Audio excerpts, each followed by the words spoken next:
Swayam Prabha. Digital India. Educated India.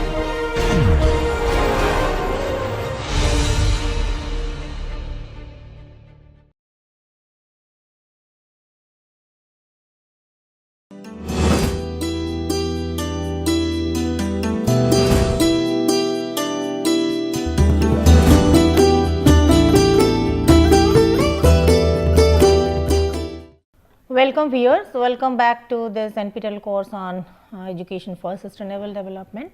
In the last class we were discussing about sustainable leadership, and we have already discussed about some of the professional skills, competencies of sustainable leaders, and some of the traits also, personality attributes and the traits of sustainable leadership. So, now to continue with that now we will go for the further aspects of leaderships. So, here we will be discussing about lean leadership. What is this lean leadership? As the name implies, is lean leadership is like very, it's a kind of very trimming some of the aspects of leadership, traits, attributes and the responsibilities, etc. So, now this has been it has become a new approach, new strategy towards the leadership, especially in the context of the startup business.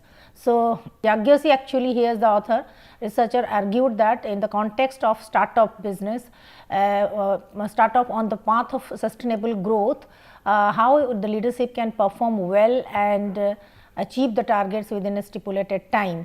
So, he has identified some of he has named it as the lean leadership, and what are the basic principles on which this leadership actually is based on. So, how to strategically use this leadership traits, lean leadership traits for the startup business to achieve the sustainable growth. So, this is primarily based on the 5 principles, like for example, one is to identify the core performers. So, the lean leaders, who are the leaders, they have the ability, they have the talent, they have the skill to quickly identify the strengths of some of the core members, that means the positive attributes, strengths and skills and competencies, some of the core members whom they think that they will contribute significantly towards achieving the goal and nurture. So, they start nurturing them, grooming them towards the goal achievement behavior. So, that also from time to time they also give them rewards and incentives. So, they identify the core members, who will be the core members of the team, who can help him in achieving the strategic goals. Then learning from the data. So, smart lean leaders also, they have the ability to use the data collected from the previous experiences. So, from the lean startup process intelligently to plan the new innovations, whatever startup business has already been taken place now, and the data, the past experiences, the performances.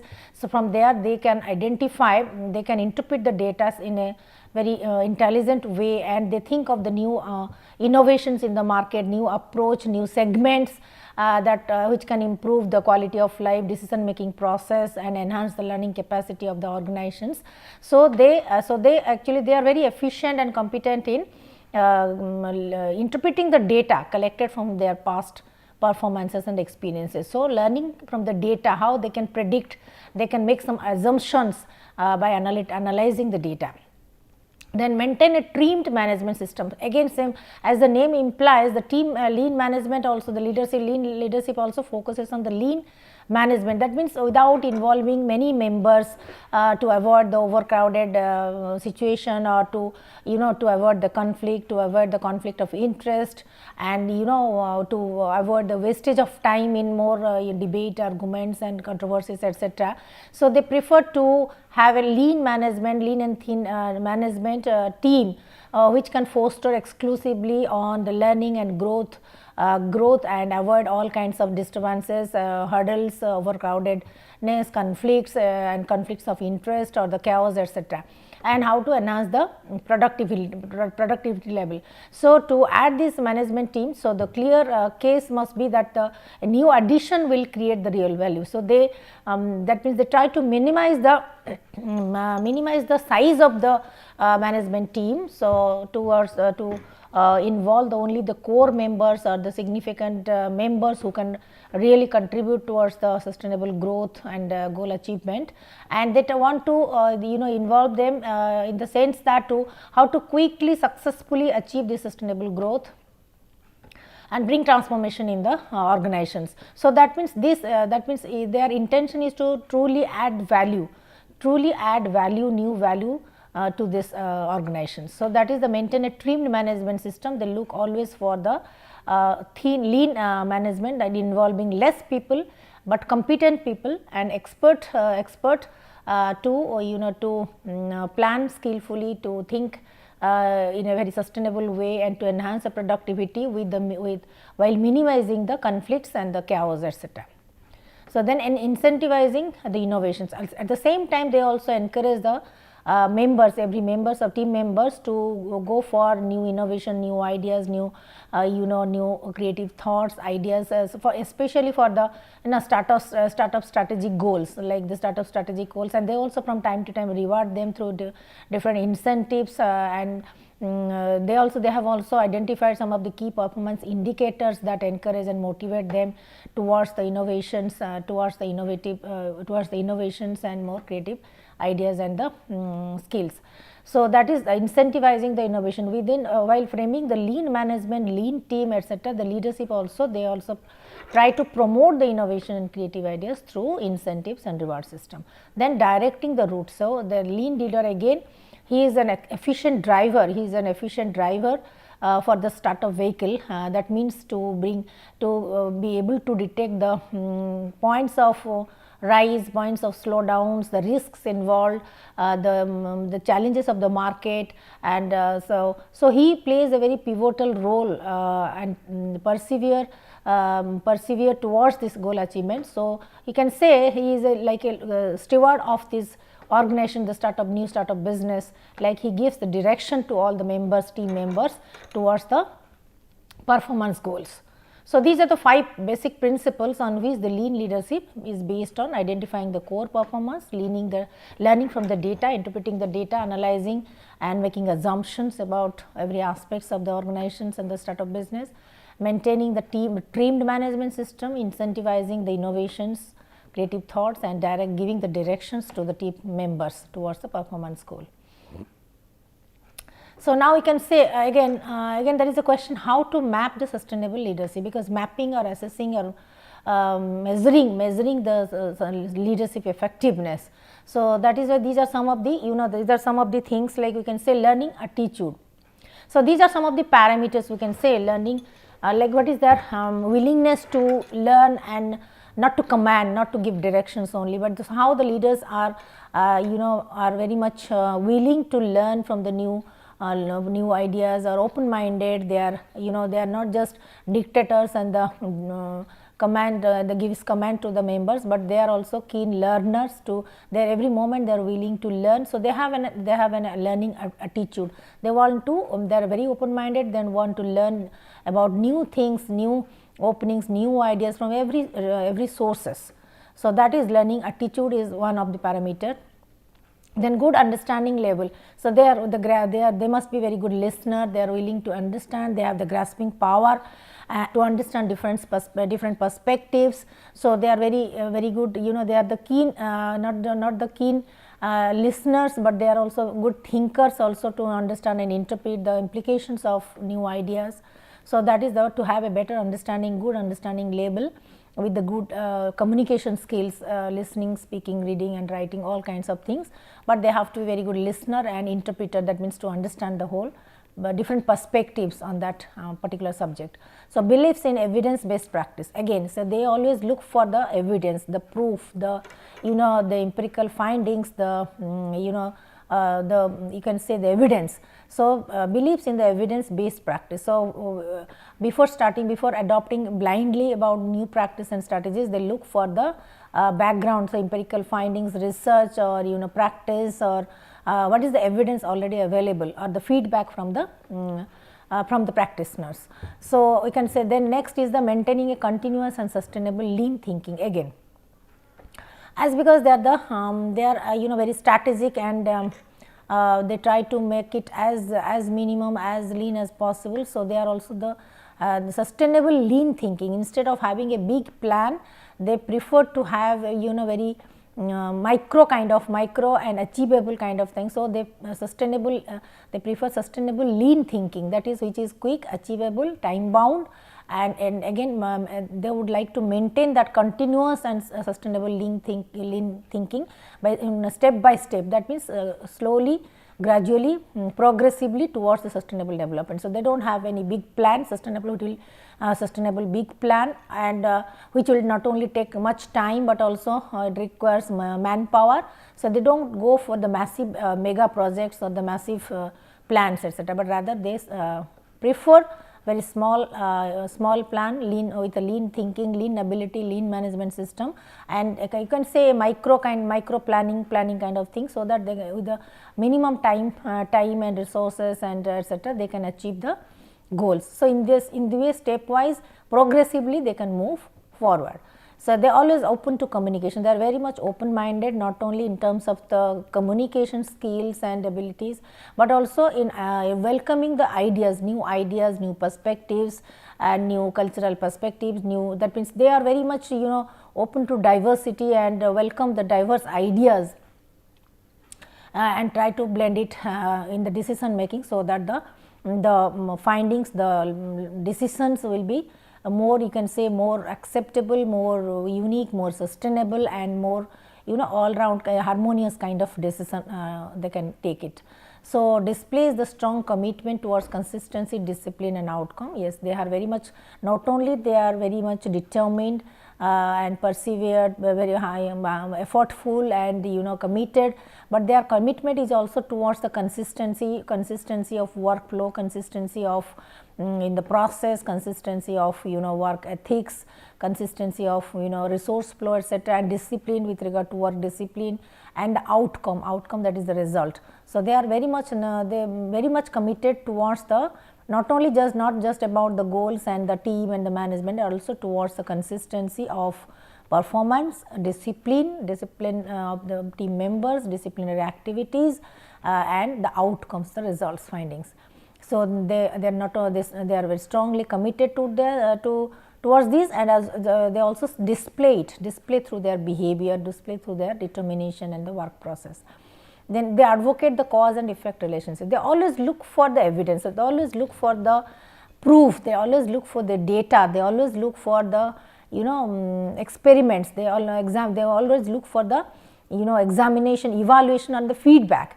So, which is based on some data, or that means evidence or proof or feedback or factual data, you can say. So, they do not so that is why they always try to relate, because they are all having this holistic vision, that they try to establish and relate one factor with another, one component with another. They also try to build up a kind of workflow in between the input, output and the process mechanism. So, they advocate for the cause and effect relations before introducing any new idea, new innovation, new thought, new principle and strategy. Let us have an analysis of this cause and effect relationship, what causes what would possibly cause something. So, how the things are interrelated, interconnected and interdependent. So, that is, they advocate for examination of this cause and effect relationship, analysis of data, and also predicting or assuming the possible outcome of any such implications. So, they possess a high leadership personality, they possess a high leadership personality, they have all these positive strengths, characteristics, attributes, personality traits, commitments, etc., which are very much explicit, which are very much conspicuous from their behavior and the personality attributes. So, these are, you can say these are the attributes of the lean leadership, that is, how with the minimum resources, minimum manpower, minimum time, minimum you can say minimum framework management system, how we can produce sustainable growth, especially in the startup business or the entrepreneurship setup. So, this lean leadership for the startup companies, especially it is more efficient for the startup companies. So, that has been advocated. So, this the focus this lean leadership is primarily on these the leaders who possess this kind of attributes and who will be trained in achieving all these quick learning, features like learning attitude, they must be open minded, learning aptitude, they must have the good communication skill, understanding level, and they also all maintain a continuous and sustainable lean thinking, open minded, displays the commitment, consistency, and also they also advocate for empirical evidence, data, cause and effect relationship, analytical skill, etc., and they possess high ethical values, standards, and morality in their personality attributes. So, these are something. So, now this is a picture about mapping the sustainable leadership. How can we map, to what extent the leadership has been effective and sustainable. So, on one dimension, as you can see, this is the focus, what would be the focus of leadership, sustainable leadership? Yes, first from starting from compliance, to what extent the leadership complies with the goals, organization's goals or objectives, etc. Then what is the cost, that financial cost that it incurs. Third is the value, the qualitative, both the quantitative and qualitative value that it add to the people, to the organization, to the community, etc. Then identity. So, here one is the focus, another is the, it is a kind of scope. Scope is that, for example, the compliance is only towards the department, only one unit, your department. So, there is a narrow. So, it is a very narrow compliance, because your scope is limited to only one unit, one department. So, then next is it from department to it can increase towards the business unit, maybe in one segment, one category or one product business unit. Then the scope increases towards the supply chain, when the supply chain process, when it reaches to the market or beyond the business unit or production unit towards the supply chain, that means moving in the towards the process of launching in the market and consumptions, etc. So, supply chain. Then business ecosystem, that is towards the board, that is the last board, a business ecosystem, the environment, the stakeholder, all the stakeholders of that board, the organizations, then consumers, customers, so larger audience, larger stakeholders. So, this is the scope. To what extent the leadership is the leadership's abilities, contributions are applying or are implicable towards the product in terms of performance, in terms of quality, in terms of service, etc. So, if you can have this framework, like for example, mapping the sustainable leadership in terms of one dimension, that is the focus, in terms of 4 principles: compliance, cost, and fair value, and identity. And similarly, its scope for the future scope limited to, that means to what extent it can be generalized, to what extent it can be that means the reliability and validity of that product or the process or the output can be expanded to other organizations, other business units, or to the larger stakeholders community.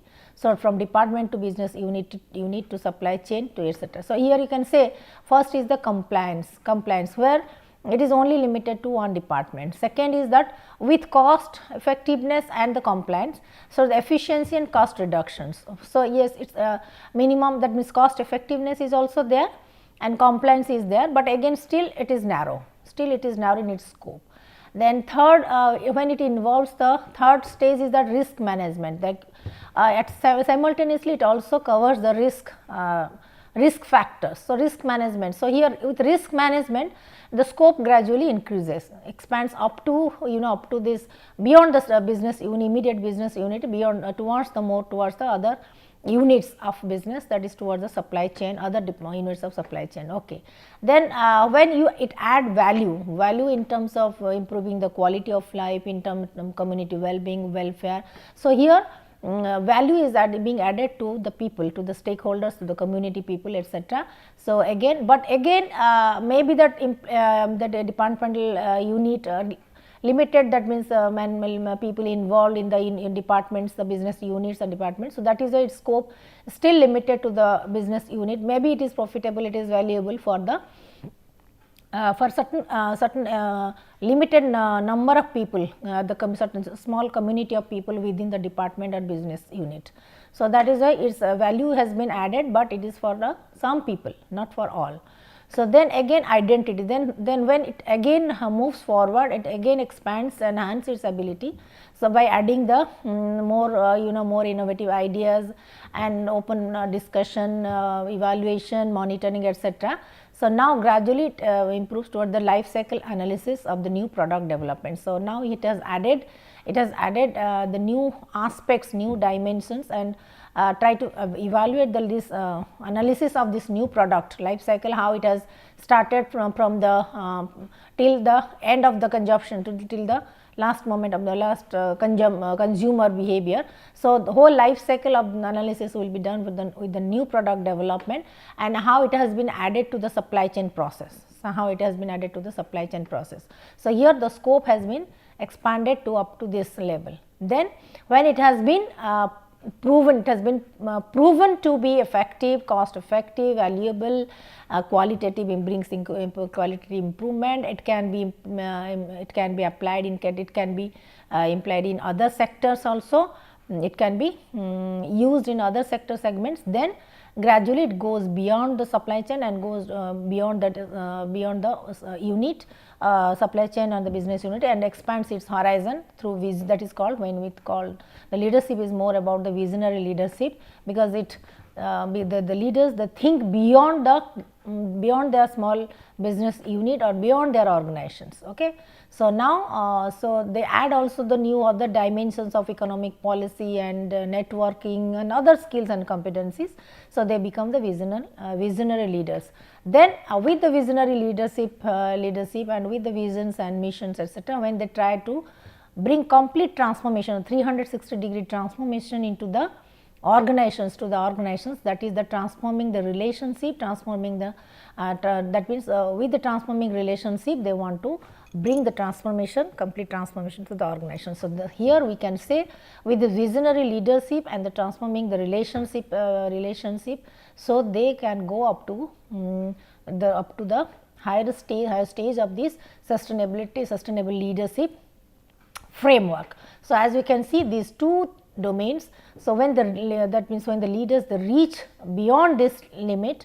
So, now they become the visionary leaders. They always look for the future, conservation of resources, not to exploit the resources, but to conserve it, sustainably use it, look for all around aspects of the sustainable living, lifestyle, service, product, everything. So, now they can bring the transformation in relationship by motivating others to be sustainable, to adopt a sustainable consumption and production habit and to lead a sustainable lifestyle also.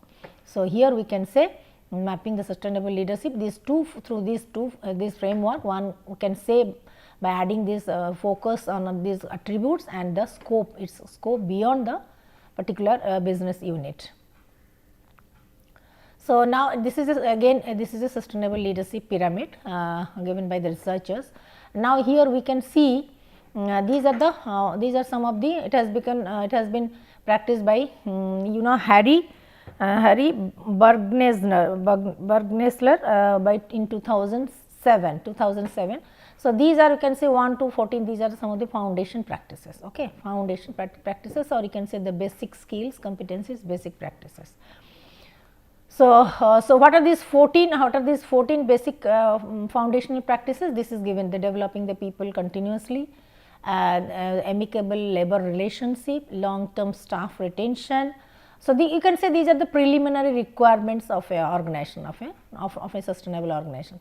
So, long term staff retention, internal successive planning, how to proceed the promotions or principal laws or promotion successive planning. That means, once after the senior boss, after the CEO or the senior leader retires, who will take over the, so next generations of successive leaders, etc. That is internal succession planning. So, every large organizations, MNCs, Tata, Birla, Reliance, they have the successive planning. So, what is their internal succession planning?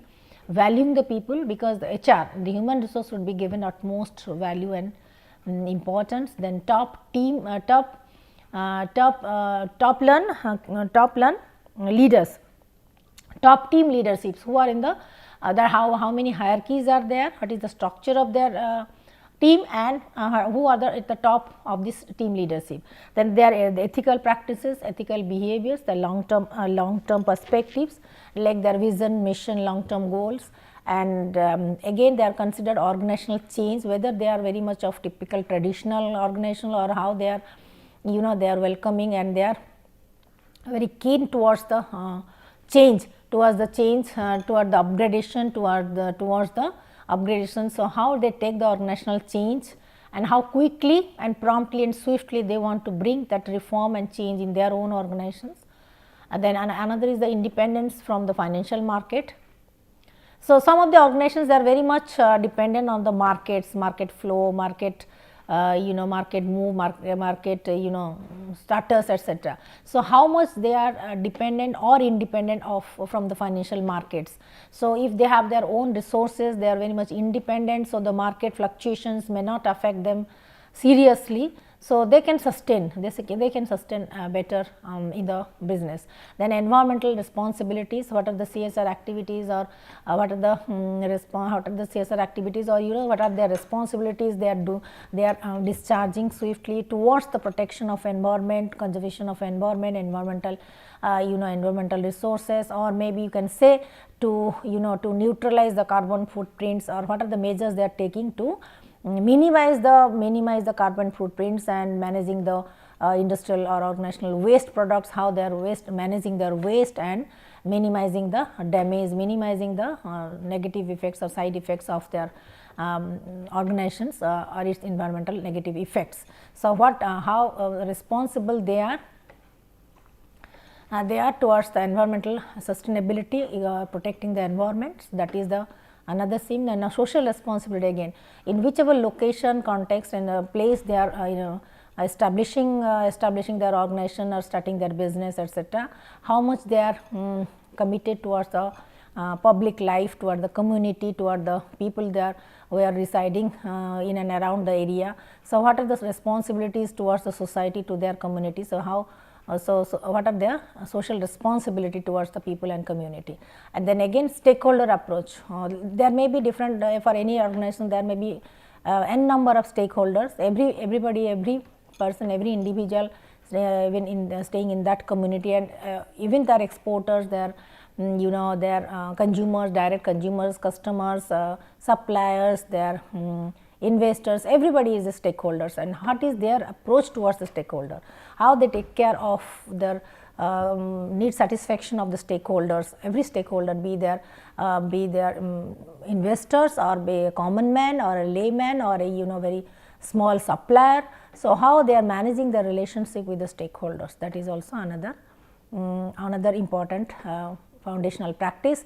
And then strong shared vision, again how they are not just maintaining the bonding and relationship with their stakeholders, but also they have a larger vision of not only expanding the business, but also expanding the network also, network, their liaisoning, their cooperation, their collaboration. So, how strongly they share their vision with other organizations, other countries beyond the location, beyond that beyond the that means local organizations, and what is their horizon, how much they have expanded their business in terms of services, in terms of different segments, in terms of varieties of products, in terms of networking, in terms of facilities, in terms of customer service, in terms of quality, in terms of all aspects of business activities. So, these are the 14, you can say basic, these are the 14 basic fundamental practices, foundational practices. Then when they go up, then when we move to the higher level of practices, then again so they have how they have developed, and the consensual decisions, like they have a democratic approach, they discuss everything with all the stakeholders, even their workers, their people, their employees. So, that is how they are managing and taking the decision, consensual decisions. Self management, how do they manage their all activities, not just financial activities, but all kinds of activities, production, manufacturing, production, sales, marketing, services, everything. Team orientation, what is their orientation of the different teams, they are working in different units. Then enabling culture, work culture, enabling culture, then you can say the facilities, the privileges, the freedom, the liberty, and the job security, all kind of thing, how they are providing to their employees. So, enabling culture, knowledge retention and sharing, how do they manage their knowledge creation, knowledge sharing, knowledge retention, knowledge management. So, whole unit of not just the technology enhanced knowledge system, but also managing, distributing, and nowadays it is of more of a patent and copyright, your intellectual property, all kinds of things. So, knowledge retention and sharing, how they are retaining creating knowledge, retaining the knowledge, disseminating it among their employees, and sharing it with others, as well as protecting their properties, intellectual properties. And the trust, in the work culture, how they build the trust, not just with their own employees and the stakeholders, but also with other organizations. What is its reputation, its brand image in the market. So, these are the, you can say, higher level of practices. Then above it again the key performance drivers. So, key performance drivers, now you can say the innovation. Nowadays every company they try to have an edge over others, they have their own niche in the market in terms of innovation, in terms of quality, in terms of creativity, in terms of being diversity friendly, in terms of managing diversity successfully and leveraging it, in terms of cross cultural, in terms of having the global approach. So, these are the you can see USP of these companies. Then self engagement, staff engagement.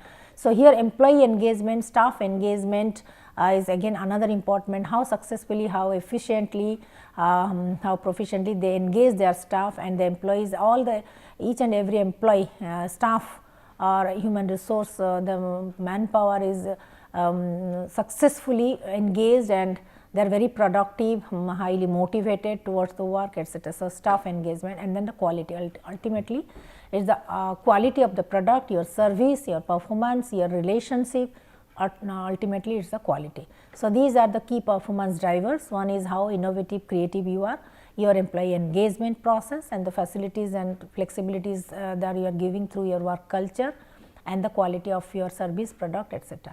Then the performance outcome, when it comes to the ultimately the achievement performance outcome.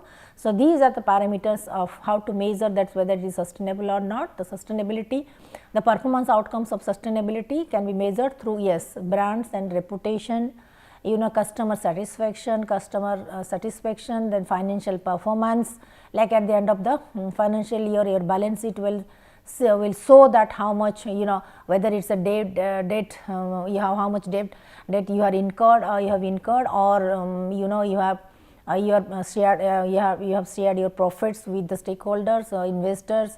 So, long term shareholder value is there, and what is the long term stakeholder return, or you can say your stock market value, the shares of the market price of your shares. So, these are some of the parameters of measuring the sustainability of that company. So, here we can say through these things we can say this is a framework, through this we can say the sustainable leadership pyramid is based on these kind of drivers and the parameters. So, from this we can have a very good idea about how to map the organizations, whether these organizations are sustainable or not, if sustainable to what extent, by evaluating, monitoring these kinds of parameters, practices and the drivers. And at the same time we can also find out how the leadership pyramid leadership has been sustainable to achieve all these goals. So, I am completing this right now here only. So, closing this session here only. So, in the next class we will continue with other aspects. Thank you very much.